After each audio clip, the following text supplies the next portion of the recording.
ಈಗ ಒಂದು ಸಣ್ಣ ಕ್ಲೂ ಸಿಗುತ್ತೆ ನಿಮಗೆ ನೋಡಿ. ಹಾಗಾದ್ರೆ ಏನದು? 8 CMಗಳ ಕಾಲದ ಒಂದು ಮ್ಯಾರಥಾನ್ ಪ್ರಾಜೆಕ್ಟ್. 8 ಜನ ಮುಖ್ಯಮಂತ್ರಿಗಳು ಬಂದ್ರು ಈ ಪ್ರಾಜೆಕ್ಟ್ ನಲ್ಲಿ. Vistara news exclusive ground report. Breaking news.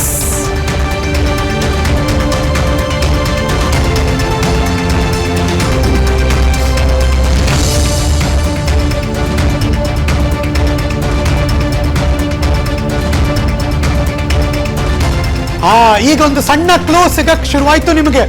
ಯಾರಾದ್ರೂ ತುಂಬಾ ಬುದ್ಧಿವಂತರಿದ್ರೆ ಓಹೋ ಈ ವಿಷಯದ ಬಗ್ಗೆ ಮಾತಾಡ್ತಿದ್ದಾರಾ ಅಂತ ಒಂದಷ್ಟು ಊಹೆ ಮಾಡಬಹುದು. ಆದ್ರೂ ಗೊತ್ತಾಗ್ಲಿಲ್ಲ ಅಂದ್ರೆ ಕೆಲವೇ ಕ್ಷಣದಲ್ಲಿ ಹೇಳ್ತೀವಿ. 8 ಜನ ಮುಖ್ಯಮಂತ್ರಿಗಳು ಈ ಅವಧಿಯಲ್ಲಿ ಬಂದು ಹೋದ್ರು. ಒಂದು ದೊಡ್ಡ ಪ್ರಾಜೆಕ್ಟ್. ಆದ್ರೆ ದುರಂತ ಏನಪ್ಪಾ ಅಂದ್ರೆ ಈ ದೊಡ್ಡ ಪ್ರಾಜೆಕ್ಟ್ ನಲ್ಲಿ ಈಗ ಟೈಮ್ ಪಾಸ್ ಆಗ್ತಾ ಇದೆ. 8 ಮುಖ್ಯಮಂತ್ರಿಗಳ ಅವಧಿ.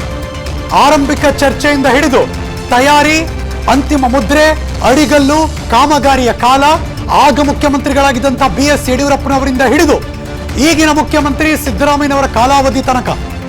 ಯಡಿಯೂರಪ್ಪನವರು 2 ಬಾರಿ ಮುಖ್ಯಮಂತ್ರಿ ಆದರು. ಸಿದ್ದರಾಮಯ್ಯನವರು 2ನೇ ಬಾರಿಗೆ CM ಆಗಿದ್ದಾರೆ. ಆದ್ರೆ ಈ ಕಾಮಗಾರಿ ಮುಗಿತಾ ಇಲ್ಲ. ಅಯ್ಯಯ್ಯೋ ಯಾವ್ದಪ್ಪ ಇದು?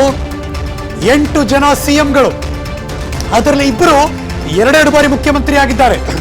ಇನ್ನು ಹಲವಾರು ಜನ ಮುಖ್ಯಮಂತ್ರಿ ಆಗಿದ್ದಾರೆ. ಆದ್ರೆ ಪ್ರಾಜೆಕ್ಟ್ ಮಾತ್ರ ಮುಗಿತಿಲ್ಲ. ಸರ್ಕಾರಗಳು ಬಂದು ಹೋಯ್ತು, ಸಮ್ಮಿಶ್ರ ಸರ್ಕಾರಗಳು ಬಂತು, ಪ್ರಾಜೆಕ್ಟ್ ಮುಗಿತಿಲ್ಲ. ಪ್ರತಿ ವರ್ಷ ಬಜೆಟ್ ನಲ್ಲಿ 10,000 ಕೋಟಿ ರೂಪಾಯಿ ಹಾಕ್ತಿದ್ದಾರೆ, ಪ್ರಾಜೆಕ್ಟ್ ಮುಗಿತಿಲ್ಲ. ಹಾಗಾದ್ರೆ ಆ ಪ್ರಾಜೆಕ್ಟ್ ಯಾವುದು? ಈಗ ಕ್ಲೂ ಮೇಲೆ ಕ್ಲೂ ಕೊಡ್ತಾ ಹೋಗ್ತೀವಿ ನಾವು. ಆಲ್ ಪಾರ್ಟಿ ಸಮ್ಮತದ ಪ್ರಾಜೆಕ್ಟ್. ಎಲ್ಲಾ ಪಾರ್ಟಿಗಳು ಒಮ್ಮತದಿಂದ ಒಪ್ಪುವಂತಹ ಪ್ರಾಜೆಕ್ಟ್ ಇದು. ಹಾಗಾದ್ರೆ ಪ್ರಾಜೆಕ್ಟ್ ಯಾಕೆ ಒಪ್ಕೊಂಡ್ರು ಅವರು? ಏನಾಯ್ತು ತೋರಿಸ್ತೀನಿ ನೋಡಿ. ಮತ್ತೊಂದು ಬ್ರೇಕಿಂಗ್ ನ್ಯೂಸ್. ಈ ಯೋಜನೆಗೆ ಚಾಲನೆ ಕೊಟ್ಟವರು ಸಿದ್ದರಾಮಯ್ಯನವರು ಮೊದಲು CM ಆಗಿದ್ದ ಕಾಲದಲ್ಲಿ. ಆದರೆ ಸರ್ಕಾರದ ಈ ಬೃಹತ್ ಯೋಜನೆ ಮೇಲೆ ಬಂದಂತಹ CMಗಳು ಯಾರು ಕೂಡ ತಕರಾರೇ ಎತ್ತಿಲ್ವಲ್ಲ, ಯಾಕೆ? ಬರ್ತಾ ಇದೆ ಬ್ರೇಕಿಂಗ್ ನ್ಯೂಸ್ ನಂಬರ್ 18.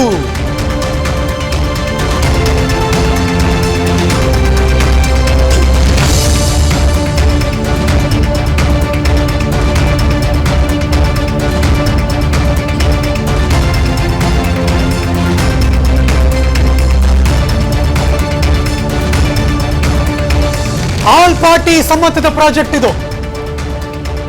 ಈ ಯೋಜನೆಗೆ ಚಾಲನೆ ಕೊಟ್ಟವರು ಸಿದ್ದರಾಮಯ್ಯನವರು. ಬಿಕಾಸ್ ಮೊದಲು CM ಆಗಿದ್ದ ಕಾಲದಲ್ಲಿ ಅವರು ಯೋಜನೆಗೆ ಚಾಲನೆ ಕೊಟ್ಟರು. ಆದರೆ ಸರ್ಕಾರದ ಈ ಬೃಹತ್ ಯೋಜನೆ ಮೇಲೆ ಬಂದಂತಹ CMಗಳು ಯಾರು ಕೂಡ ಇದಕ್ಕೆ ತಕರಾರು ಎತ್ತಲಿಲ್ಲ.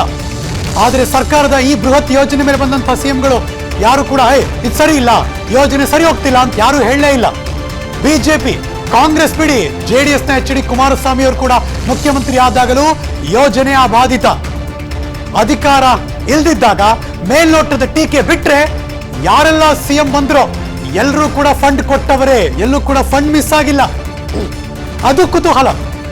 ಅದಕ್ಕೆ ಹೇಳಿದ್ ನಾನು, ಯಾವುದೇ ಸರ್ಕಾರ ಬಂದರೂ ಎಲ್ಲ ಪಾರ್ಟಿಗಳಿಗೂ ಕೂಡ ಒಂಥರ ಸ್ವೀಟ್ ಪ್ರಾಜೆಕ್ಟ್ ಇದು ಅಂತ ಮೇಲ್ನೋಟಕ್ಕೆ ಅವಾಗ್ಲೋ ಇವಾಗ್ಲೋ ಚಿಕ್ಕದಾಗಿ ಕಮೆಂಟ್ ಹೊಡೆದು ಮುಂದಕ್ಕೆ ಹೋಗ್ಬಿಟ್ಟಿದ್ದಾರೆ. ಆದ್ರೆ ಯಾರೆಲ್ಲ CM ಆದ್ರೂ ಕೂಡ ಫಂಡ್ ರಿಲೀಸ್ ಆಗೋದು ಮಿಸ್ ಆಗೇ ಇಲ್ಲ. ಪ್ರತಿಯೊಬ್ಬರು 10,000 ಕೋಟಿ ಫಂಡ್ಗಳನ್ನ ಕೊಟ್ಟವರೇ. ಆದ್ರೆ ಪ್ರಾಜೆಕ್ಟ್ ಕಂಪ್ಲೀಟ್ ಆಗಿಲ್ಲ, ಜನಕ್ಕಿನ್ನೂ ಉಪಯೋಗಕ್ಕೆ ಬಂದಿಲ್ಲ. ಹಾಗಾದ್ರೆ ಪ್ರಾಜೆಕ್ಟ್ ಯಾವುದು? ಈಗ ಕ್ಲೂ ದೊಡ್ಡ ಮಟ್ಟದಲ್ಲಿ ತೆರೆದುಕೊಳ್ತಾ ಹೋಗುತ್ತೆ. ಕಾಂಗ್ರೆಸ್ ಕೇಂದ್ರ ಸಚಿವರ ಕನಸಿನ ಕೂಸಿದು. ಎಲೆಕ್ಷನ್ ಟೈಮ್ನಲ್ಲಿ ನನ್ನ ಕನಸಿನ ಕೂಸು ಅಂತ ಹೇಳ್ಕೊಂಡಂತಹ ನಾಯಕರವರು. ಹಾಗಾದ್ರೆ ನಾಯಕರು ಯಾರು? ಅವ್ರು ಏನ್ ಹೇಳಿದ್ರು? ನನ್ನ ಜೀವ ಇರೋ ತನಕ ಈ ಯೋಜನೆಯನ್ನ ಮಾಡಿಸ್ತಾ ಇದ್ದೀನಿ ನಾನು ಅಂದಿದ್ರು ಅಂದಿನ ಕಾಲದ ಆ ಕೇಂದ್ರದ ಸಚಿವರು. ಹಾಗಾದ್ರೆ ಯಾರವರು? Breaking news number 19.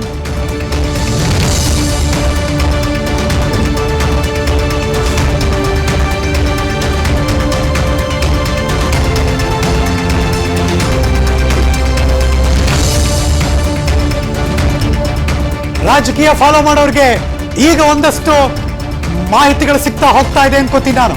Because ಹೆಸರುಗಳನ್ನ reveal ಮಾಡಿದ್ದೀವಿ. 2014 ಮಾರ್ಚ್ ನಲ್ಲಿ ಈ ಬೃಹತ್ ಯೋಜನೆಗೆ ಅಡಿಗಲಿರಿಸಿದವರು ಅಂದಿನ ಮುಖ್ಯಮಂತ್ರಿ ಸಿದ್ದರಾಮಯ್ಯನವರು.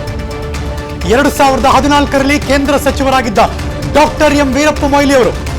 ಅವರ ಕ್ಷೇತ್ರ ಚಿಕ್ಕಬಳ್ಳಾಪುರದಲ್ಲಿ ಅಡಿಗಲ್ಲಾಯಿತು. ಇದು ನನ್ನ ಕನಸಿನ ಯೋಜನೆ ಅಂತ ಹೇಳಿದ್ರು ಅವರು. ಜನರ ಮತಕ್ಕೆ ಬಲೆ ಬೀಸಿದವರು ಡಾಕ್ಟರ್ ಎಂ ವೀರಪ್ಪ ಮೊಯ್ಲಿ ಅವರು. ಏನಾದ್ರೂ ಆಗ್ಲಿ, ಇವರೆಲ್ಲರೂ ಕೂಡ ಇಷ್ಟು ಬಿಲ್ಡಪ್ ಕೊಟ್ಟಿದ್ದ ಆ ಪ್ರಾಜೆಕ್ಟ್ ಕತೆ ಇವಾಗ ಎಲ್ಲಿಗೆ ಬಂದು ನಿಂತಿದೆ? ಆಗ್ಬೇಕಲ್ವಾ? 10 ವರ್ಷ ಆಗ್ತಾ ಬಂತು ಒಂದು ಪ್ರಾಜೆಕ್ಟು. ಆ ಪ್ರಾಜೆಕ್ಟ್ಗೆ ಎಷ್ಟು ಬಜೆಟ್ ಇತ್ತು, ಆ ಬಜೆಟ್ ಮೀರಿ ದುಪ್ಪಟ್ಟಾಗೋಯ್ತು. ದುಪ್ಪಟ್ಟನ್ನ ಮೀರಿ ಮುಂದಕ್ಕೆ ಹೋಗ್ತಾ ಇದೆ. ಇನ್ನೂ ದುಡ್ಡು ಕೊಡ್ತಾನೆ ಇದ್ದಾರೆ ಪ್ರತಿಯೊಬ್ಬ ಮುಖ್ಯಮಂತ್ರಿಗಳು ಪ್ರತಿ ಬಜೆಟ್ನಲ್ಲೂ. ಆದ್ರೆ ಕಾಮಗಾರಿ ಮಾತ್ರ ಮುಗಿತಿಲ್ಲ.